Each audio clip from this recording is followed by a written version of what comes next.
Magandang oras mga kababayan, mga ka-Good News Daily. Meron tayong bigyan ng reaksyon dito.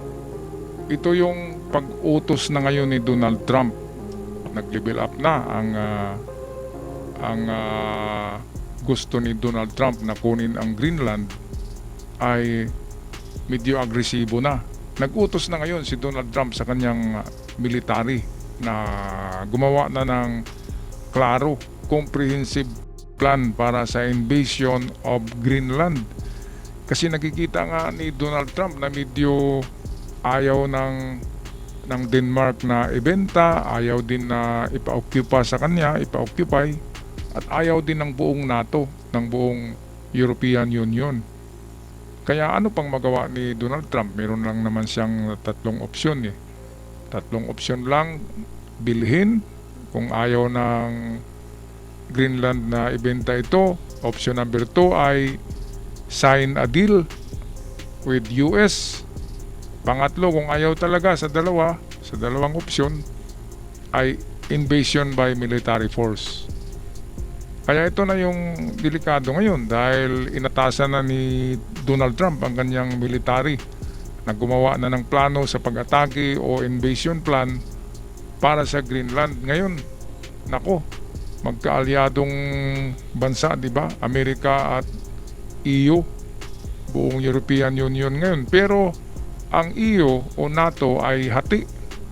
Kalahati ay gustong ayaw ibigay sa Amerika, pero kalahati ay gusto. Dahil nga kapag makuha yan ni Donald Trump ang Greenland, ay diyan niya gagawin ang tinatawag na Golden Dome. Ang Greenland ang pinakabase niyan. At kasama na diyan na maprotektahan ng Golden Dome ang malapit na bansa diyan ng European Union or NATO. Ang Golden Dome ay parang pinalaki na 100 times na Iron Dome ng Israel. Diyan nakapattern sa Iron Dome yan eh. Pero lalong mas pinalaki ni Donald Trump ang Iron Dome. Tinatawag na ito na the Golden Dome. Okay, so ito ang balita atin na panuorin, kurtesi ng mata ng agila.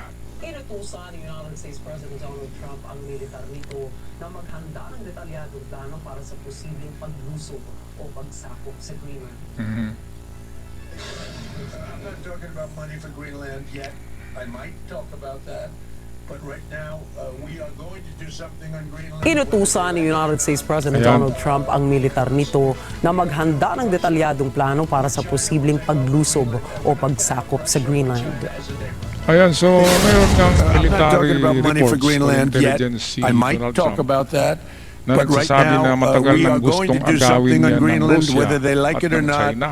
Ang Greenland, Because dahil if isa we siyang don't do it, malaking Russia kontinente. or China will take over Greenland, Ice and we're nga not siya, going to have pero Russia or underneath China as a those neighbor. ice is a reserve oil and minerals. So napakalaking kayamanan ang nandyan sa Greenland, parang WPS lang yan.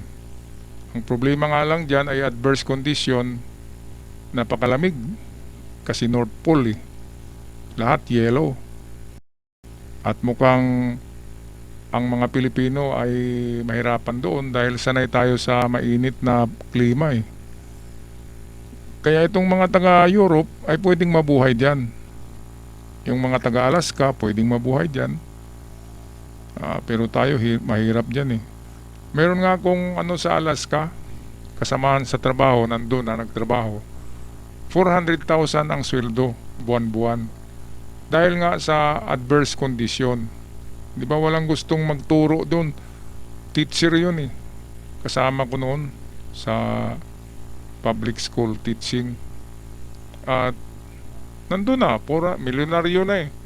400,000 pesos ang sweldo buwan-buwan. Ganon din ang mga sundalo na destino sa Greenland. Malaki ang sweldo diyan ng mga sundalo dahil nga adverse ang kondisyon, mahirap. Okay, balik tayo kay Donald Trump. Video courtesy ng mata ng agila. Layunin ni Trump na maiwasan pa ang anumang pag-impluwensya o pagpasok ng mga puwersa ng Russia at China sa Arctic region. Subalit mali tinutunan o tinutulan ni U.S. Joint Chiefs of Staff ang direktibang ito at may sinabi na maaari itong lumabag sa international law. Layunin ni Trump na maiwasan pa ang anumang pag-impluensya o pagpasok ng mga puwersa ng Russia Ako, at hindi na China may sa baling Arctic yan region. kapag Subalit maring yung mata ni tinutunan Trump ay o nakalak tinutulan sa ni kanyang U.S. side. Joint Chiefs of Parang Staff mata ng ang agila din yan. direktibang ito at maring sinabi na Napakalaking maaari itong ano lumabag yan, sa ang, international law. Greenland. Ayon sa mga sources, kasi sinisikap naunahan ng ng mga Amerika opisyal ng na ibaling Russia ang at China atensyon ni diyan. Trump sa iba pang problema ng labot Estados Amerika. Unidos. Talo na ang Amerika kasi parang bukas na pintuan yung Greenland eh. Kapag napasok yan, na-occupy ng Russia at China yan, talo na ang Amerika dyan dahil katabing bansa lang eh. Maaabot ng Amerika ng lahat ng missiles, aabutin na at napakadelikado. Kaya nga sa Indo-Pacific, narito ang Pilipinas, Taiwan, Japan, Guam at Hawaii as the first island chain or first island defense ng Amerika. Doon naman sa northern part of the hemisphere, ayan yung Greenland. Yan ang depensa ng Amerika. Frontier, pinakauna na depensa. Kailangan talaga strategic, di ba? Kasi kung pabayaan ni Donald Trump yan na mapasok ng Russia at China, talo na ang Amerika, sigurado. Parang larong chess lang ang gera eh. Kailangan makaposisyon ka ng tama. Okay, sa hindi nakakaintindi ng gera ng mga strategy diyan, ay sasabihin na ano bang tao yang si Trump. Palagi na lang gera, invasion. Ganun talaga kasi ano yan eh, global politics yan eh. Ang kinokontrol ni Trump ay ang buong mundo eh. Ang Pilipinas nga gustong kontrolin ng isang tao, di ba? Gustong sakupin or itong takutin ng isang tao noon ang Pilipinas. Hindi natin pangalanan. Di ba yun ang panahon ng tinatawag na the time of darkness ng Pilipinas. Yung maraming na ano, di ba? Kasabay doon ay COVID. Okay, so balik tayo sa balita ng Net25, mata ng agila.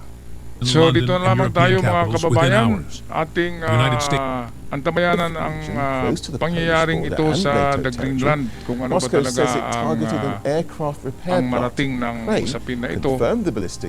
Ibenta ba ng Denmark ang Greenland sa Amerika? Gagawa ba sila ng signed agreement or magkaroon ng tinatawag na invasion or gera gamit ang military force? Nako, nakakatakot ito mga kababayan. Gera doon, gera dito.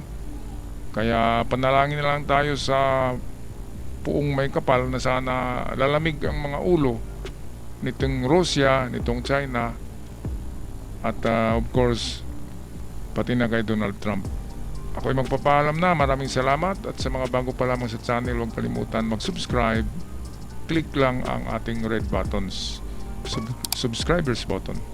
At sa aking avid followers, maraming salamat.